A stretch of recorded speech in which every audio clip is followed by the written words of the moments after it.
और लाहौर में शोहदाए करबला के चेहलम का मरकजी जुलूस अंदरून दिल्ली गेट हवेली अलिफ शाह से बरामद हो गया। जुलूस के रूट में आने वाली तमाम मार्केट्स बंद हैं, जबकि 10,000 से ज्यादा सिक्योरिटी एहलकार तैनात हैं। मजीद बता रहे हैं जहांगीर खान। ये शोहदाए करबला के चेहलम का मरकजी जुलूस अंदरून दिल्ली दरवाज़ा हवेली अलिफ शाह से बरामद हो चुका है और अपने मुकर्ररा रास्तों से होता हुआ करबला गामे शाह पहुँच कर ख़त्म होगा। मजमूई तौर पर तो आज लाहौर से 12 जुलूस शोहदाए करबला के चेहलम के बरामद हो रहे हैं, लेकिन मरकजी जुलूस अंदरून दिल्ली दरवाजे से बरामद होता है, इसलिए इसके सिक्योरिटी के लिए गैर मामूली इंतजामात किए गए हैं। आज चूँकि लाहौर में 2 बड़े इवेंट्स हैं, हज़रत दाता गंज बख्श रहमतुल्लाह अलैह के उसके तकरीबात का आखिरी रोज़ है और चेहलम का जुलूस है, इसलिए इन दोनों के मजमूई तौर पर सिक्योरिटी इंतजामात किए गए हैं और 10,000 से ज़ायद पुलिस एहलकार इन दोनों इवेंट्स की सिक्योरिटी पर तैनात किए गए हैं। इसके अलावा क्लोज सर्किट कैमरों की मदद से बराह रास्त मॉनिटरिंग भी जारी है। जुलूस के रूट में आने वाली तमाम मार्केट्स को आज बंद रखा गया और 324 कनेक्टिंग रोड्स या गलियां और बाजार हैं जिनको खारदार तारें और बैरियर्स लगाकर बंद किया गया है। पुलिस हुकाम का ये कहना है कि वक्तन फ़वक्तन जुलूस की सिक्योरिटी को चेक किया जाता रहेगा और इसके अलावा ड्रोन कैमरों के ज़रिए जुलूस की सर्वेलेंस भी जारी है। जुलूस के इख्तिताम तक तमाम सिक्योरिटी एहलकार अपने अपने ड्यूटी पॉइंट्स पर मौजूद रहेंगे। ट्रैफिक इंतजामात की बात की जाए तो इजाफी ट्रैफिक वार्डन्स आज मुल्हिका शाहराहों पर तैनात किए गए हैं और चीफ ट्रैफिक ऑफिसर का ये कहना है कि शहरी आज गैर ज़रूरी तौर पर सर्कुलर रोड और अंदरून शहर की जानिब सफ़र करने से गुरेज करें, क्योंकि आम ट्रैफिक का दाखिला आज इन शाहराहों पर ममनू करार दिया गया है। जी ठीक है, अपडेट्स के लिए शुक्रिया आपका। कराची का रुख करते हैं, जहां भी शोहदाए करबला चेहलम इमाम हुसैन अलैहिस्सलाम का मरकजी जुलूस निश्तर पार्क से 1 बजे बरामद होगा। जुलूस की सिक्योरिटी पर 5,000 से ज़्यादा पुलिस एहलकार तैनात हैं। जुलूस के रास्तों पर आने वाली मार्केटों और दुकानों को सील कर दिया गया। मजीद बात करेंगे शाहनवाज कादरी से। जी शाहनवाज, बताइए। देखिए, चेहलम में इमाम हुसैन का मरकजी जुलूस आज एम ए जिन्ना रोड पर निकाला जाएगा। जुलूस अपने रिवायती रास्ते होता हुआ हुसैनिया ईरानिया पर इख्तिताम पजीर हो जाएगा। इस वक्त यहाँ पर जो है मजलिस जो है के जो शुरा है वो आना शुरू हो चुके हैं। नश्तर पार्क में मजलिस बर्पा की जाएगी। उसके बाद जो है जुलूस तकरीबन 1 बजे के करीब एम ए जिन्ना रोड पर बरामद होगा और नमाज ज़ोहरैन अदा करने के बाद जुलूस जो है रिवायती रास्तों पर होता हुआ हुसैनिया ईरानिया पर इख्तिताम पजीर हो जाएगा। जुलूस की सिक्योरिटी के इंतजाम भी मुकम्मल कर लिए गए हैं। 5,000 से ज़ायद पुलिस एहलकार इस जुलूस की सिक्योरिटी पर तैनात किए गए हैं। इसके अलावा रेंजर्स के दस्ते भी इस जुलूस की सिक्योरिटी पर मामूर हैं।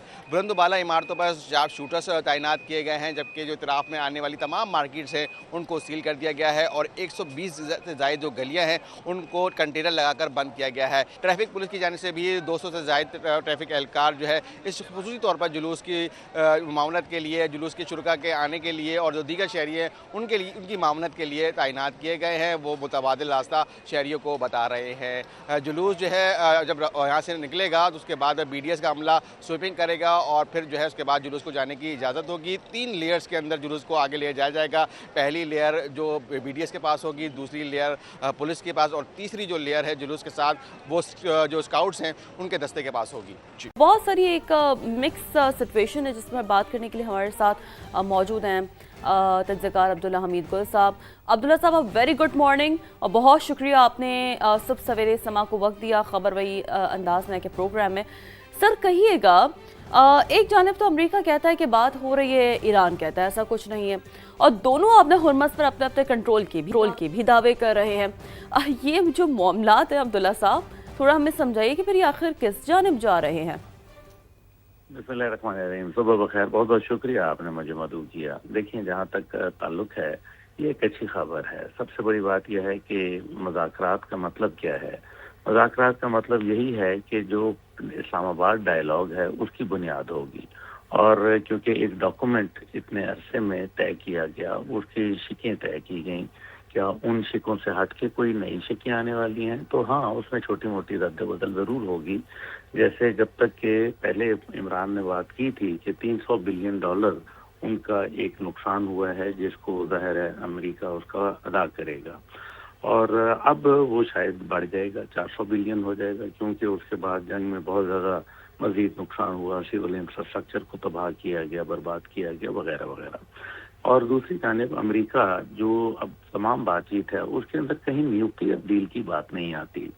کہ نیوکلیئر ڈیل کیا ہوگی. پہلے بھی آپ کو یاد ہے کہ 19 اگست کو 2 مہینے جب مکمل ہونے تھے 14 نکات کے، جس کے اوپر شک بشک کام ہونا تھا، اس کے بعد آخری بات جو تھی 2 مہینے کے بعد وہ نیوکلیئر کے اوپر ہونی تھی. تو ایران نے تب بھی اپنی نیگوسیشنز کے ذریعے اپنی شرائط کو منوایا تھا. ایران نیوکلیئر جو ہے وہ نہیں بنانا چاہتا تھا. ایران کا ہیوی واٹر اس ٹائم پہ عمان میں موجود ہے. ان کا تقریباً 12 ٹن فسائی مٹیریل جو لیس انریچڈ یورینیم ہے وہ روس کے اندر موجود ہے.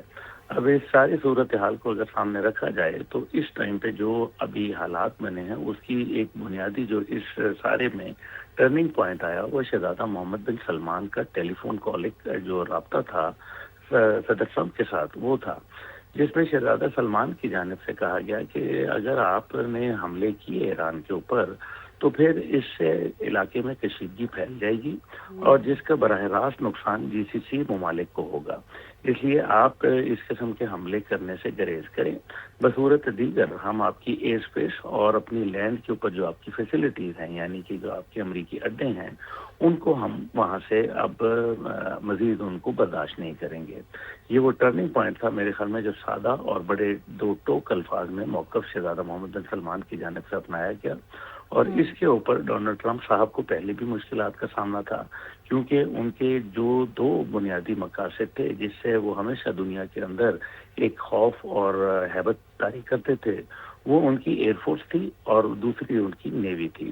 جہاں ان کا بحری بیڑا جاتا تھا تو دنیا کانپ اٹھتی تھی، جہاں ان کی ایئر فورس جاتی تھی تو وہ لرز اٹھتے تھے. لیکن ایران کی صورت کے اندر یہ چیزیں انہوں نے استعمال کرنا اس لیے بند کر دیں کیونکہ دونوں بحری بیڑی ہے جو U S S Abraham Lincoln اور جیرالڈ فورڈ جب بھیجے تو ان کو انہوں نے نشانہ بنا دیا. نشانہ بنایا جس کے اوپر جیرالڈ فورڈ کو تو بہت زیادہ نقصان پہنچا اور جو ابراہم لنکن تھا وہ 2200 کلومیٹر جا کے دور کھڑا ہو گیا. اس کے بعد ہمیں یہ دیکھا کہ ایئر فورس جو تھی ان کے جو سب سے ایس جہاز تھے، یعنی کہ ان کی ٹیکنالوجی کے جو نمبر 1 جہاز تھے جس کے اندر F-35 تھا، F-15 تھا، اس کے اندر A-10 تھنڈر بولٹ تھا، KC-135 جو فیولر تھے، اسی طریقے سے ان کے جو C-3 جیسے جاسوسی جہاز تھے، یہ تمام کے تمام ایران نے نشانہ بنائے اور ان کے ریپر ڈرونز جو تھے ان کو بھی انہوں نے بہت زیادہ نقصان پہنچایا. بالکل ایسے بہت زیادہ نقصان پہنچایا گیا ایران کی جانب سے بھی ان کو. لیکن عبداللہ صاحب اس میں ایک پوائنٹ یہ بھی تو ہے نا کہ حملے رکنے کے باوجود بھی امریکہ کے اتحادی ملکوں میں کچھ واقعات بھی رپورٹ ہو رہے ہیں. اب ایران کی جانب سے کہا جا رہا ہے کہ کوئی تیسری قوت نقصان پہنچانا چاہتی ہے. اب سب جانتے ہیں جب تیسری قوت کی بات ہوتی ہے تو یہ اشارہ کس طرف ہوتا ہے؟ یہ اشارہ اسرائیل کی طرف ہے. کیا کہیں گے آپ؟ دیکھیں اسرائیل تو ہمیشہ سے جو ہے نا وہ اسپوائلر رہا. میں آپ سے پچھلے گزارش کر رہا تھا وہ بڑا ضروری ہے. تو جب ان کی ایئر فورس اور نیوی ناکام ہوئی تو اس کے بعد کیا تھا، انہوں نے میزائل استعمال شروع کر دیے. میزائل استعمال شروع کر دیے تو انہوں نے تو کبھی اتنے میزائل بنائے ہی نہیں تھے، ان کو یہ علم ہی نہیں تھا. اس کی بنیاد کے اوپر امریکہ میں ایک نئی بحث چھڑ گئی اور جنرل ڈین کین جو جوائنٹ چیف ہیں اور vice president J D Vance وہ انہوں نے کہا کہ جی یہ کام کرنا ہے. ابھی تو ہمیں میزائل سارے ہم استعمال کر رہے ہیں اور وہ ہمارے تھرڈ میزائل 80% ختم ہو چکے ہیں، پیٹریوٹ 60% ختم ہو چکے ہیں اور اسی طرح MCB میزائل جو ہیں وہ ہمارے اس ٹائم پہ 50% سے زائد خرچ ہو چکے ہیں اور جو باقی تھے وہ ہم نے اسرائیل کو دے دیے ہیں. تاکہ یہ جب اب آپ کی بات آ گئی، اب انہوں نے کہا جو ہم نے اسرائیل کو دے دیے، اب اسی دوران میں انہوں نے اڈے بھی اپنے شفٹ کرنا شروع کر دیے.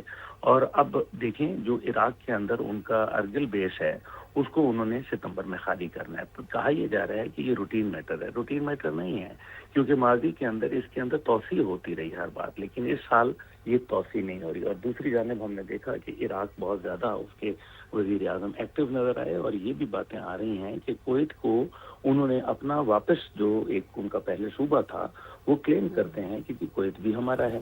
اس لیے کویت کی جو ٹیریٹوریل بارڈرز ہیں اب ان کو ایک انتہائی سے زیادہ شدید خطرہ ہے اور یہی وجہ ہے کہ کویت کے اوپر حملوں کی رفتار بہت زیادہ تیز ہو چکی ہے، جس کا ابھی آپ نے بھی صبح ذکر کیا.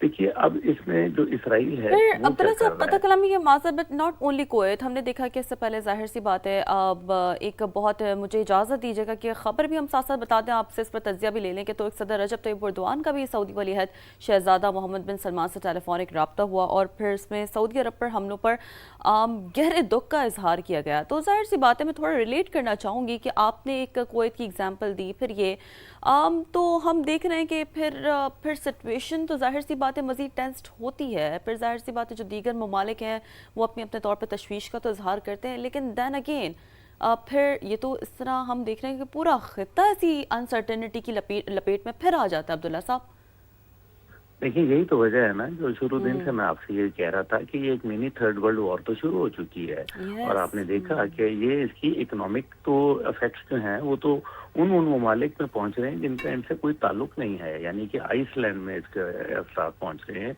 ऑस्ट्रेलिया में पहुंच रहे हैं, दीगर दुनिया के कोने कोने में पहुंच रहे हैं। बहरहाल देखिए जो इस टाइम पे मकसद यही था, पहले अमेरिका ये चाहता था कि खित्ते के अंदर ये जंग फैले ताकि दूसरे ममालिक इन्वॉल्व हों।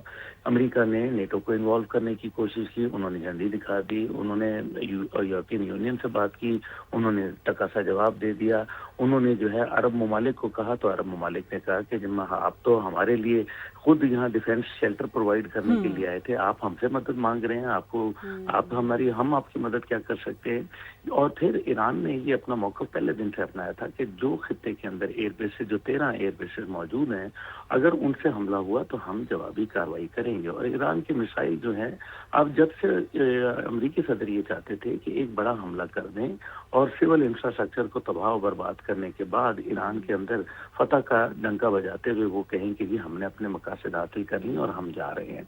लेकिन ईरान ने जब इब्राहिम जुल्फिकारी ने जब ये कहा कि अगर आपने हमारा किया तो हम भी आपको पत्थर के जमाने में पहुंचा देंगे और अरब दुनिया का कुछ नहीं बचेगा, जिसके ऊपर ये सारी बात फिर शुरू हुई। अब देखिए ना, एक तरफ आपको पता है तुर्की है, तो तुर्की ने शुरू में ईरान को बहुत ज़्यादा सपोर्ट किया, लेकिन बाद में तुर्की के लिए मुश्किलात में इजाफा होना शुरू हुआ क्योंकि उनके ऊपर भी प्रेशर हुआ। फिर सदर ट्रम्प दौड़ के गए तुर्की और वो वहाँ उनका विजिट किया और उनको कहा कि जी ठीक है, हम आपके ऊपर जो F-35 जहाज़ का जो प्रोजेक्ट है उसके अंदर आपको शामिल करेंगे और कान हेली जो जहाज़ है उसको भी हम इजाज़त दे देंगे, यानी कि उनको लॉलीपॉप देने की कोशिश की गई। लेकिन तुर्की ने भी इस जंग में बराह रास्त कूदने से साफ इनकार कर दिया क्योंकि ज़ाहिर है ये टेरिटोरियल इशू है। अब सबको ये समझ आ गया कि असली जो खतरा है वो तो इजराइल से, और यही वजह है कि पाकिस्तान के साथ हम सऊदी अरब का एक दिफाई मुआहदा हुआ, क्योंकि उनको ये पता है कि इसराइल से